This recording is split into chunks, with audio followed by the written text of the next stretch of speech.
ডিসেম্বরে আমি শেখ হাসিনার সাথে দেশে ফিরব।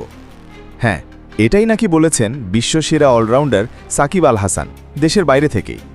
গত 5ই আগস্টের পর থেকে দেশের বাইরে সাকিব, তার নামে মামলা, সাংসদ সদস্য পদও শেষ। তিনি আগেও বলেছিলেন দেশে ফিরব, কোর্টে যাব, মামলা লড়ব, কিন্তু নিরাপত্তা তো দিতে হবে। আর এবার নতুন গুঞ্জন, ভারতের গণমাধ্যম বলছে শেখ হাসিনা নিজেই ডিসেম্বরে দেশে ফিরে আদালতে আত্মসমর্পণ করবেন, সাথে ফিরবেন আওয়ামী লীগের সিনিয়র নেতারাও। আর সেই মিছিলেই নাকি থাকবেন সাকিব। ভাবুন একবার, ডিসেম্বরের এক সকালে শাহজালাল বিমানবন্দরে নামছে একটি ফ্লাইট, সেখান থেকে নামছেন শেখ হাসিনা, আর তার ঠিক পেছনেই সাকিব আল হাসান। এটা কি শুধুই ফেসবুকের গুজব, নাকি আওয়ামী লীগের মাস্টার প্ল্যান?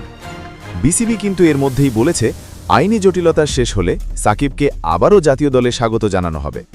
তাহলে কি ডিসেম্বরেই সব হিসাব নিকাশ বদলে যাচ্ছে?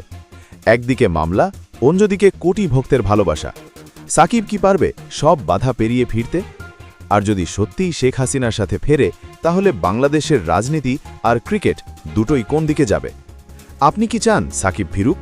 কমেন্টে লিখুন ইয়েস সাকিব না নো সাকিব।